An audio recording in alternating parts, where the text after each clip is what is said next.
And my name is Callie Waterhouse, and we'd like to welcome you to today's Arizona Association of Realtors webinar.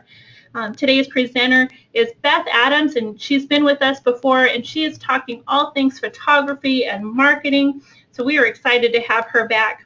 Today's webinar is Amazing Digital Marketing, and we're going to talk about how to create a successful marketing campaign using your MLS photos. Sometimes, whether you take your photos by yourself or you pay to have them done, you have this whole folder sitting on your computer of pictures, and you're like, okay, now they're in the MLS. What do I do next? Well, today, Beth is going to talk to us about how to utilize those pictures to get the most out of your investment in paying to have them done, but also to really tell the house's story or the property story. So we are thrilled to have Beth with us today. And Beth, welcome. Hi, thank you. You're welcome. So we are ready to rock and roll, so I'm going to turn everything over to Beth. So Beth, just so you know, it's coming to you. It should be up on your screen. Okay. And folks, Beth is going to talk to us today for about 45 minutes, and then we're going to take about 15 minutes of Q&A at the end. That question box that you have up on your screen, please use that for your questions. Just type them in, and then I will moderate them to Beth at the end of today's presentation. So again, we appreciate your questions and your feedback as always, and Beth, you are good to go.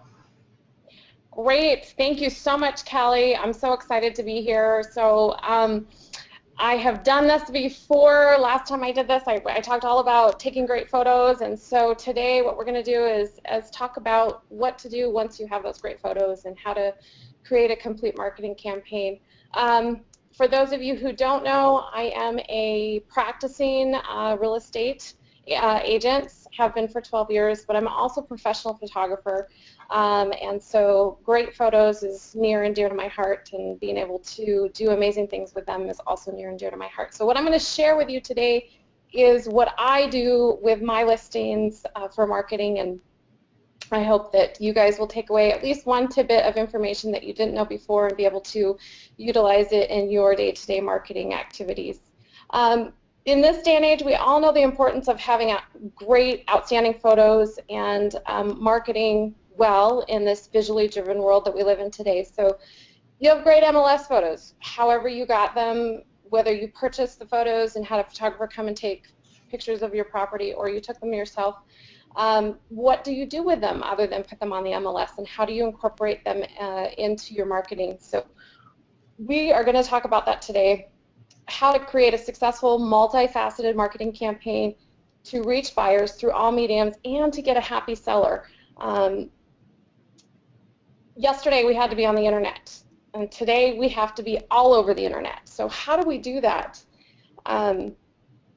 It can feel really overwhelming to try to be in all places at once. But if you can incorporate some of these really simple and easy things, you'll be able to extend your reach, have a really seamless looking, multifaceted marketing campaign, all based on you and your properties, and it's really quite simple to do. So we are going to talk about using your photos today to create great MLS listings, flyers, individual property websites, social media, video, and we're going to teach you how to tie it all together to make it all work for you and your seller. Basically what we're going to do is look at creating an endless loop of marketing that's continuously revolving around you and your properties. So we're going to briefly touch on Flex, because this is really basically where it all starts. It all starts here. All other real estate websites, including the big ones, feed from your MLS. So we want to make sure that where we start, we are providing complete and accurate information, and we're also starting our marketing campaign there. We're going to put the photos in there. We're going to, this is basically the bottom of our marketing campaign that we're going to build. So we want to make sure that what we put in Flex is accurate, and it's going to reflect everything else that we're going to do with our marketing and our photos. So I'm not going to stay too long on this, but I'm going to touch on a few things, and we'll move on quickly because I've got a lot of ground to cover, and I want to make sure we can cover it all. So when you put your photos in Flex, don't resize them. Flex will resize them for you. Put in the largest size that you have so you can maintain the quality and consistency throughout so you're not looking at Flex and you don't see like a little tiny picture, so that the consumer can also see the really nice big images that you've either paid to take or you've taken yourself. So next, name them before uploading them. And that seems like a really simple concept, but it is so much easier to go in and name the photos prior to uploading them to Flex. Flex does not have a really easy platform in which to go through and name your photos, but if you go in and say you're using a Mac and you use Preview, is a great program to rename your photos. If you're using a PC or Microsoft Photo Editor as another great one to use just to really quickly name your pictures before uploading them. It'll save you a little bit of time. And then don't name them anything fancy, just be really basic. If it's a living room, the consumers want to know that they're looking at a living room. So just be basic, name them what they are.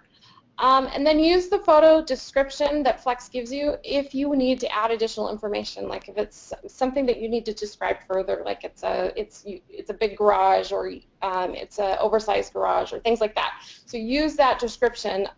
You'll be surprised how many consumers actually read the photo descriptions. They really get on there and stare at the photos, and so if you are using that extra description to kind of extend your explanation about the property, I think that's a really great tool that we don't necessarily use all the time. Another thing is when you're putting in your descriptions in Flex, be a wordsmith. So don't just give the boring basic description of the property. Go in and describe why you want to live there. Highlight the property. Put it in your own words, and then have the photos tell the story of why the home is so wonderful and why the lifestyle is so wonderful. So a little tip on this, I always do this when I put in my property listings. I write my property description in Word, and then I save that as a completely separate file in my property listing file. And then it's really easy for me to go back in and either change the verbiage, or if I need to copy and paste it and put it in the rest of my marketing, if I want to put it into a blog or onto my website or into some other marketing that I'm going to use. It's super easy to copy and paste it from Word and stick it in wherever else I'm going to use it. So a little tip there, but be descriptive and really describe what is unique or amazing about the property, not the general information that we all tend to stick in there, right? The last thing about Flex, just really quickly, is I think it's a feature that not all of us use, is the permalink in Flex. So when you go into your listings and you go into the detail sheet of your listing and you go up to the share part, right over here, and you click on the permalink, what it'll do is it'll give you a permanent link to your MLS listing that highlights you as the listing agent. It'll have your information on there, and it's basically all the details about the property, but it's a great way to maybe incorporate the MLS listing in your website, or to share it onto Facebook or any of your other social places if you want to put it on Google Plus or one of those places. Great, super easy way to share out your listing, and I think a lot of people overlook that. So we are going to move right along into my favorite thing in the whole world is Canva. And Canva is really fantastic because, one, it's free, and I like everything free. If it doesn't cost me anything, I'm going to really use the heck out of it because that's fantastic for me and my marketing budget. But Canva is awesome. It is a design tool, and it's really basic, drag and drop, and I'm going to actually go in and show you guys how to create a real estate marketing flyer and how easy it is. We're going to do that in a few minutes, but once you see how easy it is, I think you guys will all love it and start using it for your marketing. Canva is, you can use it to easily create flyers, infographics, blog images, Facebook posts, Facebook ads, your Google Plus pages that you want to post to. It is a fantastic tool to use. It's my favorite thing. I use it almost every day because it's just a great way to quickly and easily create marketing for your properties, and it's so easy. So we're going to go into that in just a minute, but I want to talk about briefly, since we're going to be creating a real estate flyer, I want to talk about briefly a few of the things that we should have on our flyers and all of our marketing, and why that is. So this is just kind of an example of some of the things I've created in Canva. You can create infographics, and it's just super easy, so I'm excited to share it with you guys today, and I hope you will start using it. When you're creating flyers, or actually, for that matter, any kind of marketing, I call it the 3-1 rule, and this is something you want to kind of keep in the back of your mind when you're creating your marketing, is always include 3 things. Your broker info, so that we maintain our ADRE compliancy, that we're always in a clear, prominent place we're putting our broker information. I think it's always good to have the MLS number, so that if you're not including an address, people have a way to reference the property. And then, of course, your website, or a way to get in touch with you. I like to drive everybody back to my website, so that I have, it's sort of like the central hub in my marketing, that everything trickles back into my website. So however you have it set up, drive them to your central hub of contact. And then forget one thing. So give them a reason to contact you. Leave off the price, or leave off the address, or leave off the number of bedrooms and bathrooms. That will get people wondering, especially if they're particularly interested about a property.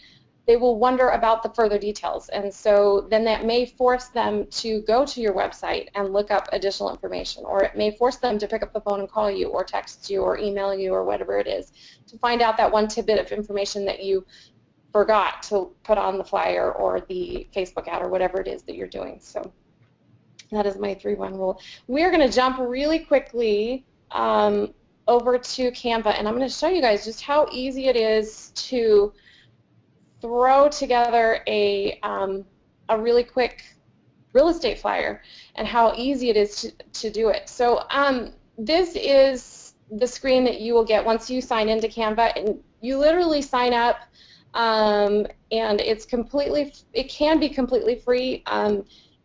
You might, if you choose a design that costs, you might have to pay $1 or something. I've never actually paid to export any of my designs, and I've probably done hundreds on here.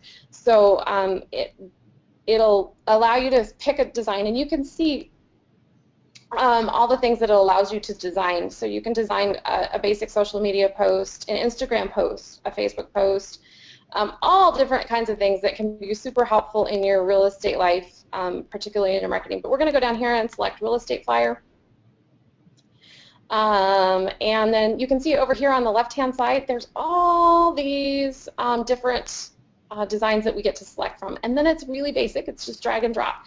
So a lot of these are cost money, so I'm going to cruise down to one that is free. And I encourage you guys just to sign up and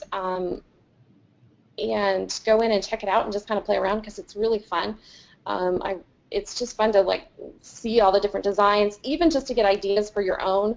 I think it's a great place to get inspiration from as well. So, so this is the flyer we're going to create, and I'm just going to pull some images off of my own stuff, and we're going to kind of just drag and drop. You can just see how I'm dragging and dropping the images in, and how easy it is to just stick them in the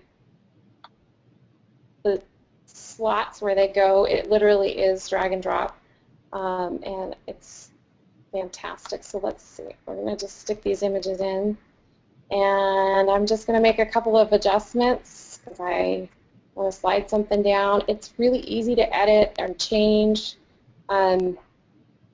If you can use Facebook, you can use Canva. It's really easy. So then you're just going to, where I said to put your description in Word, this is a great place to copy and paste your description in.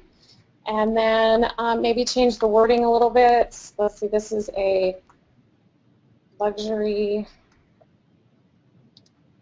country. I can spell, I really can.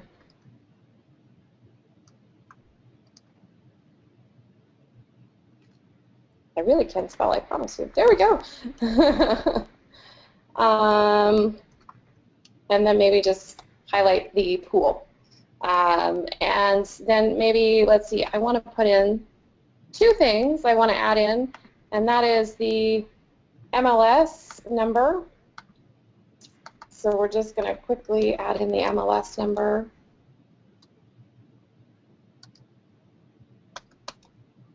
And I want to put it somewhere where everybody can see it up top.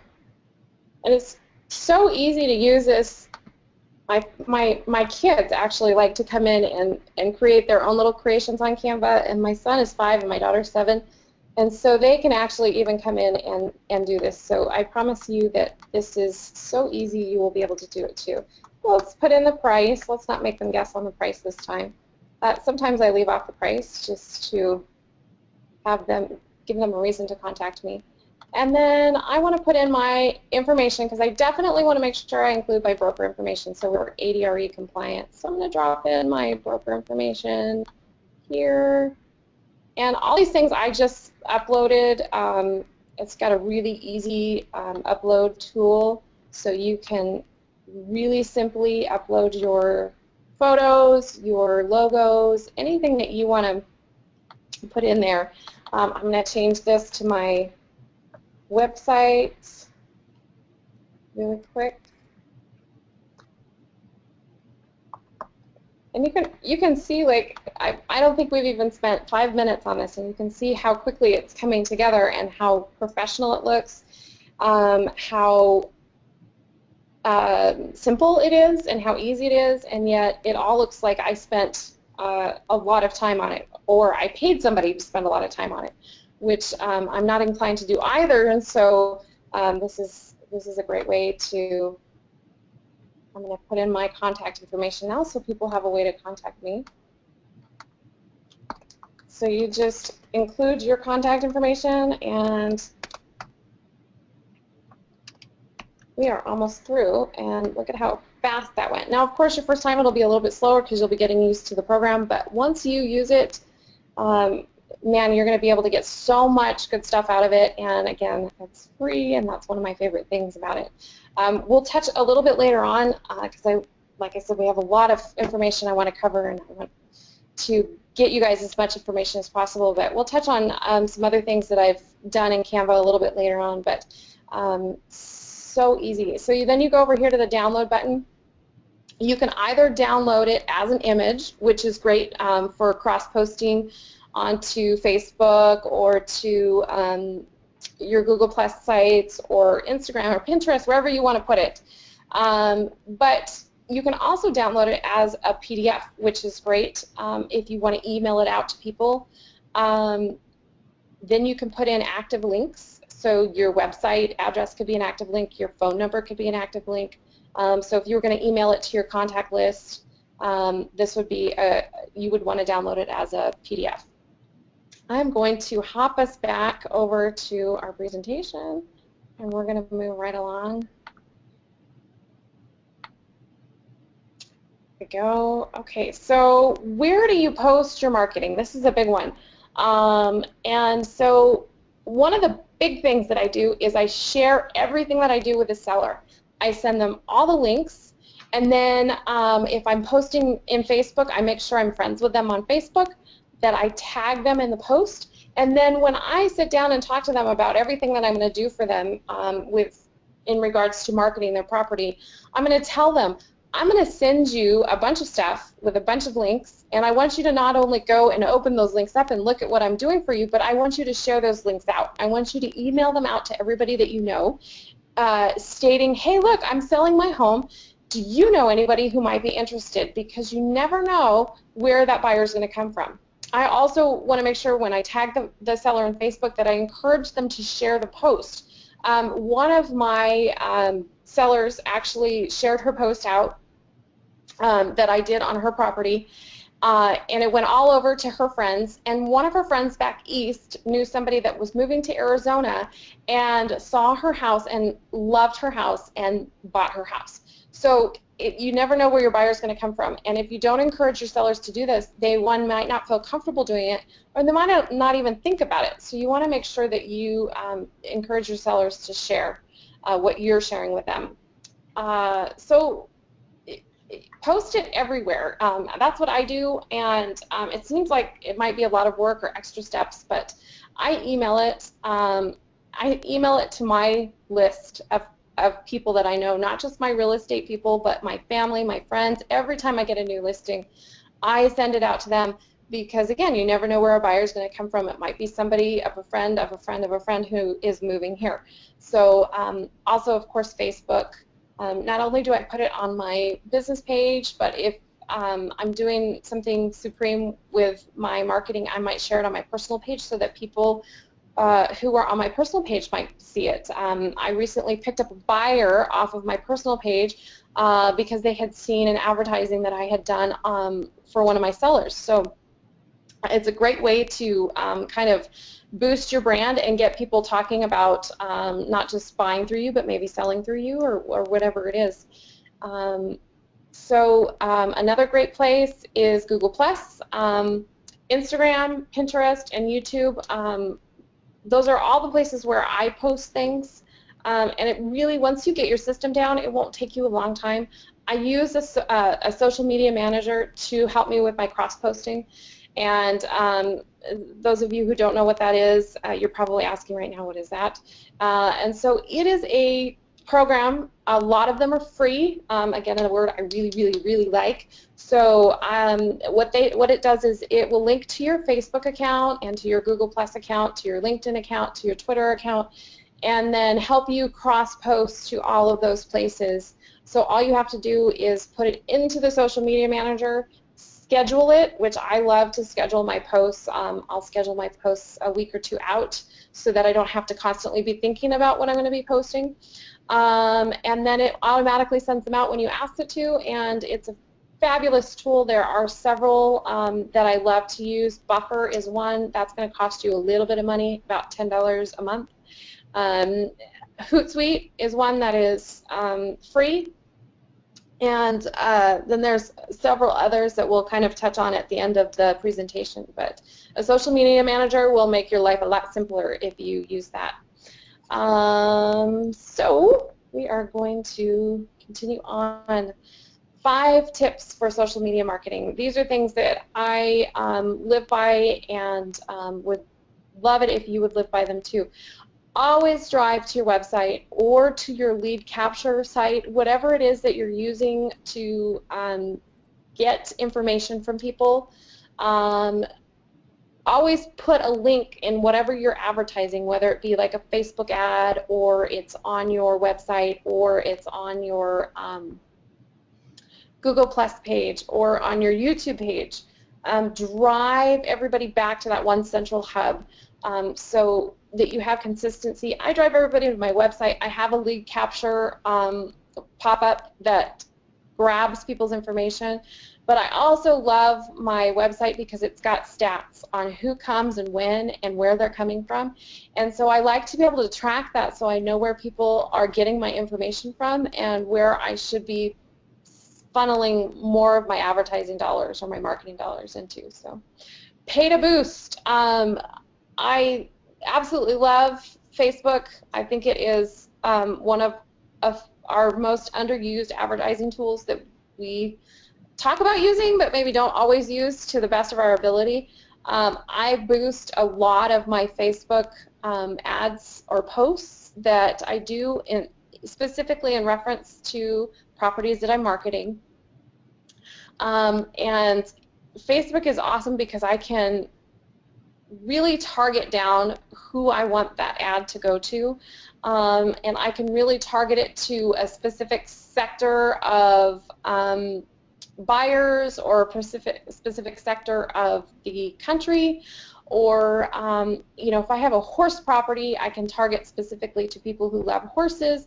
It's great because you can really get finite with who you want to reach, and it's not expensive. I can spend $5 and get my ad out to probably about 2,000 people. I can spend $25 and get my ad out to about 25,000 people. So you can really extend your reach and really impress your sellers if you pay to boost and do it in just the right fashion. And target your audience. Also, track your ROI, track your return on investment to make sure that that ad was actually successful, or the open house ad that you did really reached people and you got people in off of that ad that you did off Facebook. So make sure that you're really following what you do to make sure you're putting your time and energy in the right place. That's super important, and it doesn't take a lot of time to do that. A lot of times it's just a question, oh, how did you hear about this?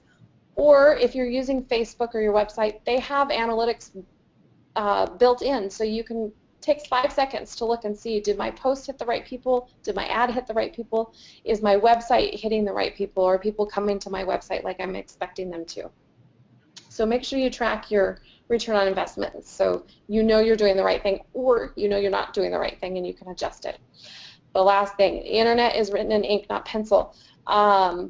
Make sure what you're putting out there is compliant, and that you've got your broker information on it, and that you are not stepping your foot into any ethical issues or fair housing issues. So make sure what you're putting out there is following all those rules and guidelines, because sometimes you can't take that back. So really important. Okay, now we're going to talk about video. I really think video is like the next thing, or actually it's already the thing to do. If we're not putting video on things, then we're kind of missing a big boat. In particular, we're missing a lot of the millennials, because millennials are so drawn to anything that has a video on it. And so we want to make sure that we're using video. And you can create a really great video off of your photos. And it's really simple. There are a lot of programs out there that you can use, and I'll go over them in more detail in just a few minutes. But it is super easy to just take your photos and put together a video. Throw a little music on it, put in some interesting text, make sure you tag it with your broker and your contact information, and in about 5 to 10 minutes, if you use some of the programs that I'm talking about in just a minute, you will have a really awesome video of your property, and it will be more attractive even than a virtual tour.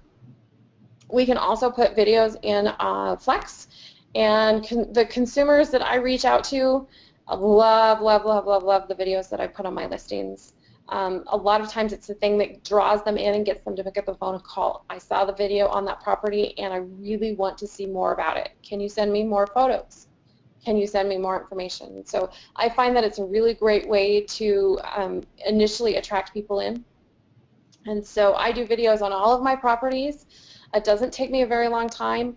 And if I felt like I didn't have time to do it, there's great places where you can go and have people do videos for you, and it won't cost a lot of money. Fiverr is a great place to go get things done that you don't have time to get done, and it does not cost, sometimes it only costs $5, that's why it's called Fiverr, but I've used them before to help me put together videos that I just didn't have time to do. So I think videos are awesome. So just a couple of things to keep in mind. Here's some video apps for you. iMovie is one that I personally use to create my videos. I find it's really easy to use, and I can usually create a property video in about 10 minutes.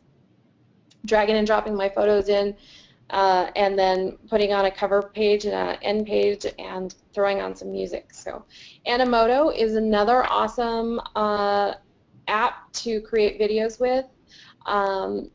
It's iMovie and Animoto, they're both mobile, and so you can actually download them on your iPhone if you do want to do your own videos and use your iPhone. It's great. You can actually literally put the video together on your phone and post it out while you're standing in front of the property. Photo Snack is another one that allows you to take a bunch of photos and put them together into a video.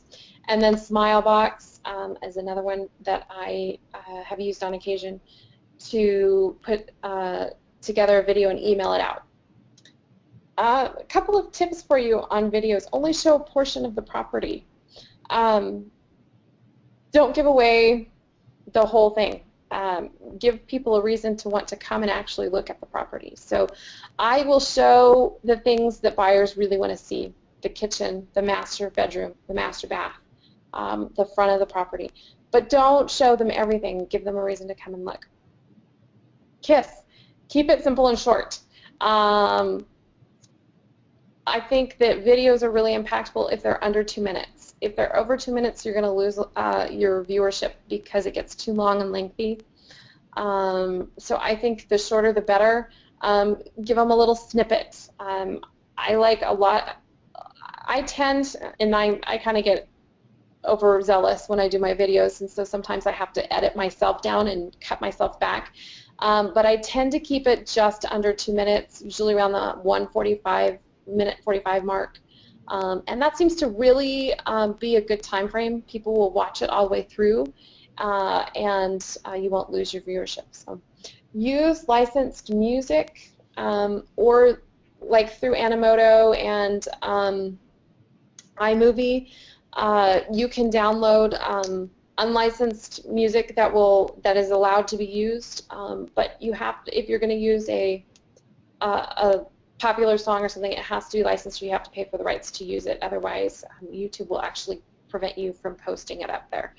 So make sure you brand it with your company information, and then get creative. I think the more creative we are on our videos, the more we're going to grab people's attention. I have several companies that I like to cyber stalk out there.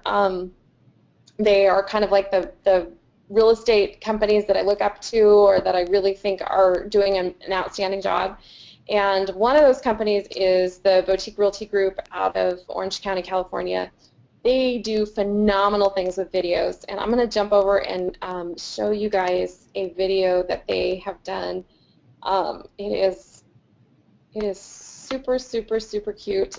They do videos on all of their properties, and I absolutely love what they do. So you guys take a look and let me know what you think. There's a place of ultimate luxury, a super nice fancy resort that used to just exist in your wildest dreams.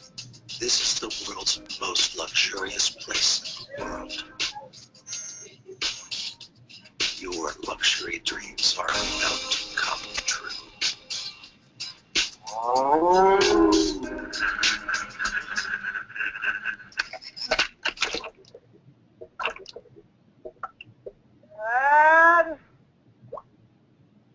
Proceed my cinematic experience. Lunch!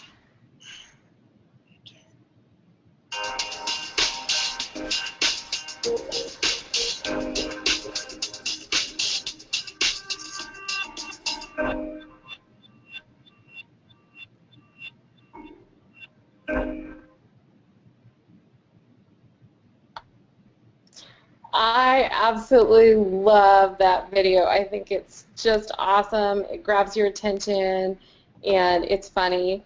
And anyway, that's a great video, and I would encourage you guys to start thinking creatively like that with your properties. And you don't have to do what they do, where they hire actors and pay people, but think about your property videos and getting creative from that perspective. Or do what I do, go online, cyber stalk companies like that, and get their ideas and incorporate them into your own videos. But I think if we started doing that with our marketing, it would be super impactful, and you would reach a larger number of people with your videos if we were just ever so slightly creative. We are going to move on to couple of other things. Oops. I'm having technical difficulties. There we go. So where do you post your videos when you, once you've created your videos? I put my videos on YouTube first. I have a YouTube channel, and it's my real estate channel. I put all of my videos there first. And then I post it out to Facebook. And then I will put it on the Vine. And you don't have to put them everywhere that I put them, but I think it's a great way to put it out there and reach a lot of viewership if you put it in multiple locations. Also, I put it on my website, of course, and MLS, because you can put your videos on the MLS, and I think that's another good place to use it. So you're reaching out and hitting all the points, so you're being able to cross-post and cross-market your marketing and your advertising. So one of the things that I do on my videos is I like to post, when I post them out, I like to post them off of my YouTube page and take that link and post them out using my YouTube page link. And again, I like to do that because it will drive, I will be able to track who watches the videos. And YouTube has those great analytics in there that will tell me how many people viewed the video. And so I like to use the links that they provide. Okay, I'm going to have to do this manually. I also post them on my webpage. I do individual property websites for each one of my properties. And again, these don't take me any time at all. I use a really great company called Squarespace for my websites. Super, super easy and user-friendly. And so I can create an individual property website for my properties, again, in about 5 minutes. It takes very little time to upload the photos and put in the information and create the links. And I post my videos of my properties right in the individual property website. But I also, and I'll hop over to my website so you guys can see what I'm talking about. I also, oops, and I just closed it, so excuse me for just a minute. I also like to post my videos right on the front page of my website so that people can, you know, again, really visually oriented and visually driven people can see that it's a video and just scroll right on down through my featured homes and click on all the videos and watch them right there. But what I do is also do an individual website for every one of my properties and make sure that the video link is right there so people can go and press the video link and watch the video. I also put on here a lead capture page. If they want more information, they can contact me. I put the MLS, the permalink from Flex MLS. I put the listing on there so people can click there and get the MLS view of the thing. And then I also put the video tour on. So there's multiple ways for them to access the information of the property, and none of it took me very long to do. So putting the individual website page on there is a great way to attract people specifically that are looking for a specific property. Maybe they saw your post from Facebook. A great way to get them to give them more information through your website. So the other thing that I do is make sure that if I do an individual property website, that link is out there also attached to all of my advertising that I do. So if I do a Facebook ad for an open house for this property, I will make sure that that individual property website is attached to that Facebook ad. So when people are looking at the open house site, maybe they can click on that and go get some additional information. They can find out my contact information, things like that. So being able to link it to back to your website is a great way to connect in again and be able to track what you're doing with your advertising. I'm going to take you back to my slideshow and talk about some apps that are really helpful for allowing you to get your marketing together and to do it seamlessly and to track what you're doing. So Canva, again, we talked about that. My absolute favorite thing to use. It's just so easy to be able to develop all of your advertising there and make it look really super professional.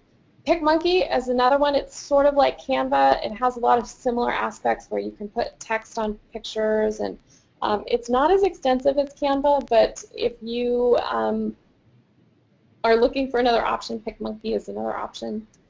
Talked about Smilebox. Smilebox, it's going to cost you a little bit of money. It's about, I think it's about $49 or $50 a year, not a month, a year. And it allows you to put together some really neat, easy e-videos. It lets you do newsletters or slideshows, and then email them out to your contact, and then it tracks who opens it and who looks at it. I like Smilebox because I also use it for client contact and things like that. MailChimp, another way of sending out emails and tracking who's opening them and who's looking at them. Happy Grasshopper, again, another email, helpful email thing. BombBomb. BombBomb is video. So if you want to send videos out to your email list, so you get a really great, or you create a really great video of a property and you want to send it out and you want to track who's opening it and watching the video, BombBomb is a great way to do that. It's super easy. You import your contact list in and you send it out, and it gives you updates on how, you know, who opened it, who shared it, who sent it on, things like that. Hootsuite and Buffer, I talked a little bit about them being social media managers and helping you to cross-post your marketing, and those two programs are really great. I can't live without Hootsuite. I absolutely love it. I use it to schedule my posts, and then I cross-post to all of my accounts, and it makes it so that I have things going on a 3 to 4 times a week basis, and yet I will sit down and lay out my posts for the next week or two. It'll take me maybe an hour to do, but then it's done and I don't have to think about it again. So I really like using a social media manager to help me manage how I'm sending out my information for my marketing. IFTTT, if this then that, is super cool because it allows you to set formulas up. So if this happens with a post, then go ahead and trigger this to happen. So it incorporates really well with Hootsuite, and it's sort of like writing formula for if you're going to send out a marketing post and you want something else to happen after that, but it's only going to happen if so many people click on the post. Or it's just a really cool way to sort of automate some other options that you might have to do manually right now. So I use it to do several things, and I find it really helpful in getting those items done. I used it recently on doing an open house. If 50 people hit the post and clicked on it, then it automatically reposted it. And I think it was like a 2-hour time frame, just to bring it up fresh and get it back in front of people. If I hit a number that I thought was a good number of reaching people, so it's a great thing to incorporate in your media manager if you're using one. So visually, that one I really like. I just recently stumbled upon it and have been using it for about a month. I really like it. Because it allows me to track things that I can't track within Facebook, because Facebook is limited on how far back you can go to track your posts or to track your effective marketing that you're doing. So visually allows me to actually track Facebook posts and Facebook ads and my boosts, but it allows me to go back and have a look at it over a year's time instead of just a couple months. And so I find that really effective to say, okay, what was I doing last year and was it effective, and what am I doing now and is it effective? And it gives me a broader look, which I really like. So when you're tracking your return on investment, I like to have that information from the past to see if what I'm doing now is effective or what I was doing before was more effective. So I like visually for that. So we are coming up on the end of our time, and I want to make sure that I open it up for questions because I know that I have covered a lot of information, and I want to make sure that you guys have my information so you can contact me if you have any questions or need more information. I'm happy to share anything of what I'm doing. I'm happy to share with you. I think that that's one of the ways we can better our craft is by being able to tell people what we're doing, what's successfully working for us, and what's not working for us. So my email is right there if you would like to reach out to me, and please send me an email and I will be happy to answer any of your questions. If you need more information about an app or anything that I covered, please feel free to reach out to me. But if you have any questions, I know that you guys can type in your questions and I can hopefully answer anything that you currently have. So, All right. We do have some questions. If you will go back a few slides where you were showing where to share from the MLS. And one of the questions that came up with sharing from the MLS, and I know that we have several statewide, but do you know if there are certain MLSs that maybe don't allow sharing? Oh, don't allow you to take to use the permalink? Yes.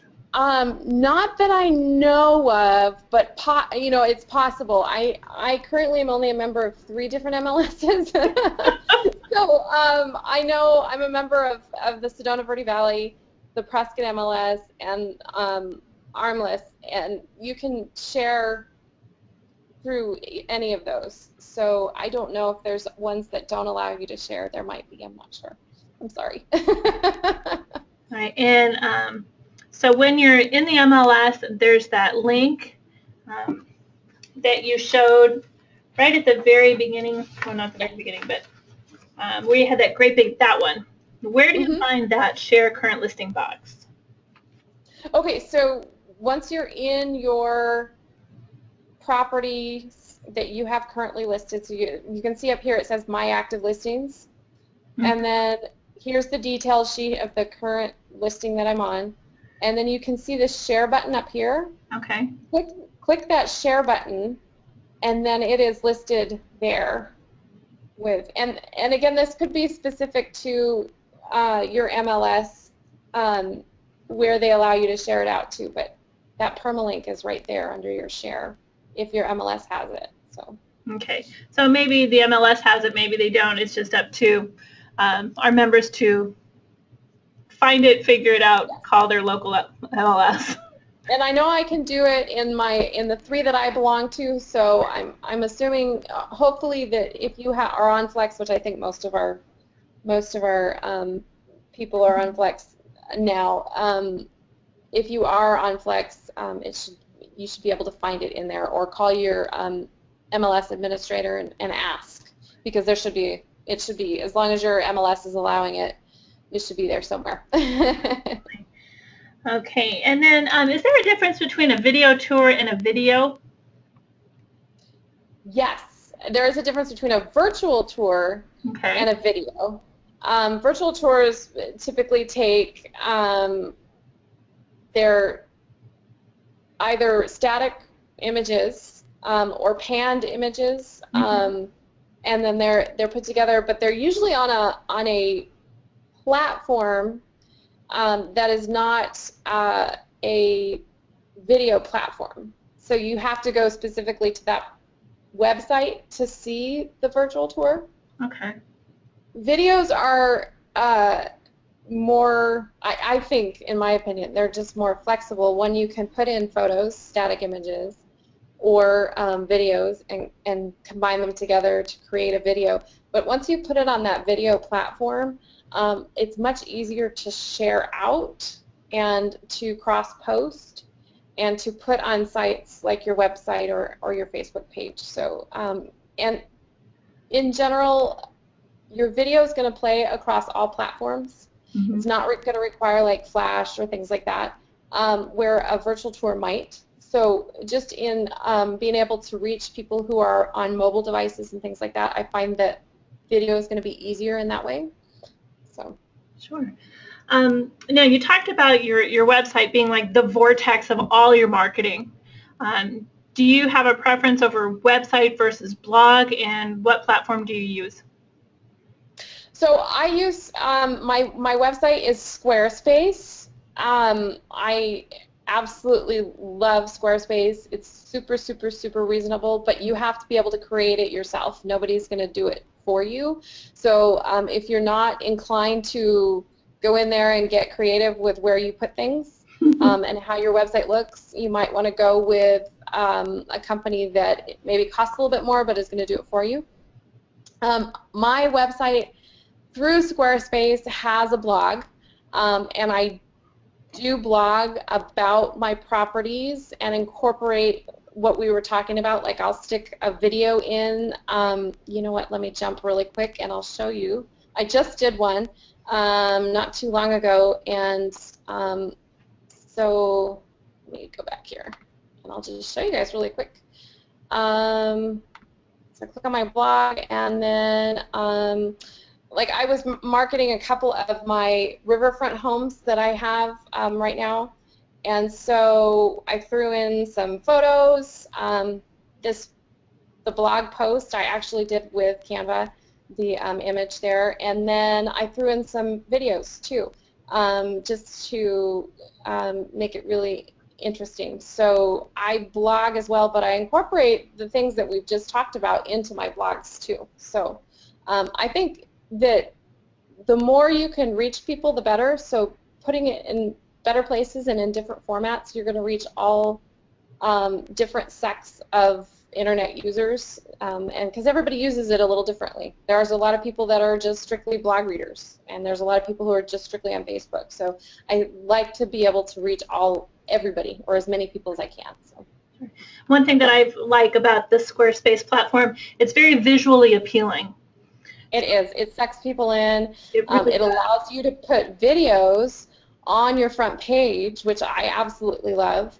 And I could even, in fact, I'm actually considering making a change to going from a static image here to being able to put a video there. So Squarespace is super easy and responsive. WebEx is another website, or Wix, that's another one that is sort of like Squarespace that allows you to go in and kind of build your own and customize it. What was the name of that one? Wix. Is it W-I-C-K-S? No, it's W-I-X-X, I think, or W-I-X, might be one X. Okay. And then I think, I'm not sure if WebEx is around anymore. I think they might have been bought out by somebody else, but Wix is another one for sure. Right. So. I'll find out for you, for our listeners today, and send that in our follow-up email. Absolutely. Grace, regarding your question about lead capture, I think that's a great idea for an upcoming webinar. So hold on to that thought if you want to email it over to me. I might just create an entire webinar based on lead capture. I think that's a great idea. Sounds like a good idea. Absolutely. Okay, and Beth, Dorothy says, you mentioned a place to pay to have things done. Yes. What was the name of that? It's called Fiverr. So it's like Fiverr. And it is fantastic. I mean, literally almost anything. It's kind of like a hub of virtual assistants. Mm-hmm. But almost anything that you could want. You can pay somebody as minimal as $5. It depends on the job. It can get more expensive depending on what you're asking them to do. But like I didn't have time to put together a video, and I really just wanted to send them the images and tell them what I was looking for and the verbiage and have somebody put it together for me. And that only cost me $5. I've paid to have somebody create music for a video for me. Mm-hmm. And that cost me $10 because I wanted longer than a minute. I wanted 2 minutes. I've paid somebody to create a logo for me before, and that cost me, I think, because I was asking for several different logos and different formats, that cost me $15. And it's usually a turnaround of about 3 days, so if you don't have time to do it, it's a fantastic way to get something done that either you don't have time to do or you don't know how to do. So Fiverr.com. Absolutely, and that's Fiverr.com. Yes. Right. And then, yes, I agree, Catherine. We've got several votes for lead capture, so woohoo! So Catherine also asked, how do you pay to use the copyrighted music in your videos? So you can, there's different places where you can go and actually pay for music. It can get kind of expensive depending on what you're looking at using. If you're going to be using like a pop song, that's out of my price range. One place is Pond. It's P-O-U-N-D. Pond 5 is a place to go and purchase snippets of licensed music that you can use. And I think I've bought several songs off of them, but I think I recently bought one, and it was $15 for, I think it was about 2.5 minutes worth of music, and I threw that on one of my videos.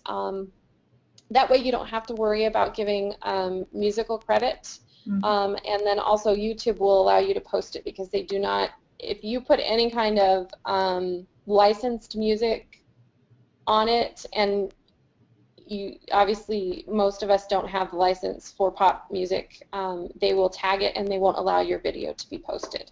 Right. So. Right. And it's POUND5.com? .com. Mm-hmm.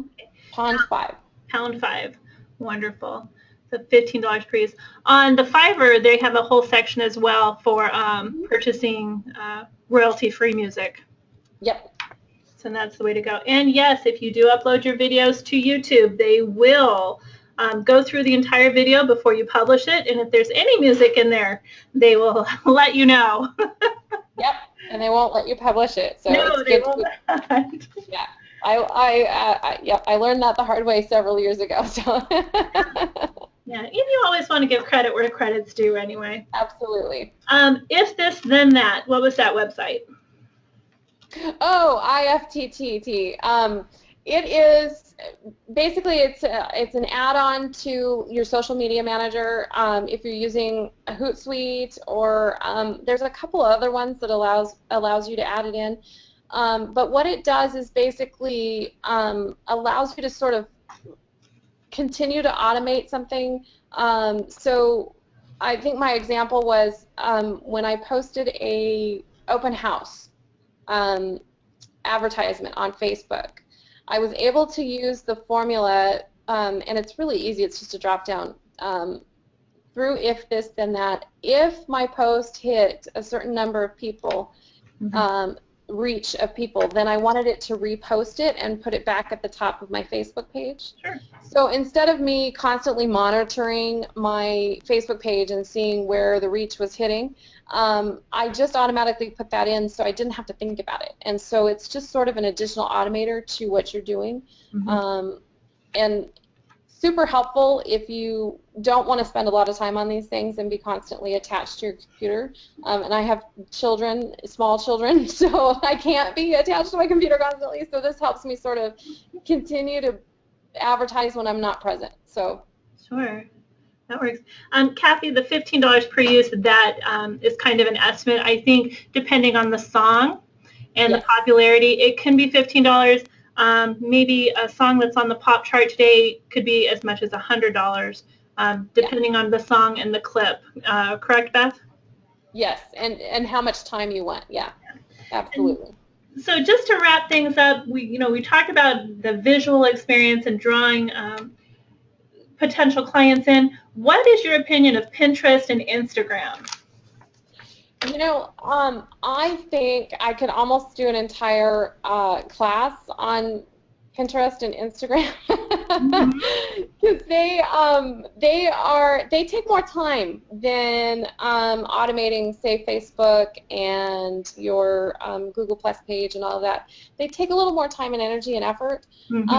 Certainly worth it because there's a completely different market set that use Pinterest and Instagram that we don't reach in our other ways of advertising. So I use Pinterest and I use Instagram, but it takes a little more time and energy to do that, but certainly something that you should do if you are going to be doing social media marketing and wanting to extend your reach. So, but maybe we can do a class on that. Extending your reach. We can do that. Well, everyone, thank you so very much for joining us today. On the screen, you're going to see that we have an upcoming webinar on August 20th. And this one is part of our broker webinar series. We're going to be talking about making your records audit compliant. If you haven't been through an audit yet, it's just a matter of time. So he's going to be talking about the steps you need to take to get all your property management files compliant and ready. Also, mark your calendar. We know that the CFPB has been very busy and exciting, and we have all this new stuff coming out on October 3rd. Well, I want to invite you personally to join us for the Industry Partners Conference coming up on September 16th here in Scottsdale at the Chaparral Suites. This is an all-day event, and this is really one of those events that sells out every year because this is all three industries. This is the mortgage people, the title people, and the realtors coming together, all sitting down at one table. And this year, we're talking about TRID. We're talking timelines and processes and where everybody is at and what we're doing and how to move forward together as an industry to make sure that every transaction from here on out is not only compliant, but it's not a nightmare for our buyers and our sellers, which is basically what we really want. We want good experiences for everybody. So at the IPC, this is the day to get all of us on the same page and get your questions answered. Industry Partners is also available on Facebook, so go on to facebook.com/Industry Partners Conference. And we have a couple of videos posted on there. We'll let you know that registration is now open. Register before the end of August, and it's a really great deal. As always, today's webinar has been recorded and will be available on our website at aaronline.com. You'll be receiving a follow-up email in a couple of hours. I'll go ahead and include all the links that Beth mentioned today. But if you have any ideas or feedback, please just hit reply on that email and let me know. We are always looking for ways to help our members grow their business. And this is one of the ways that we enjoy doing that. So Beth, thank you again for joining us today. You are so welcome. It was my pleasure. Well, thank you, folks, and we'll see you again soon.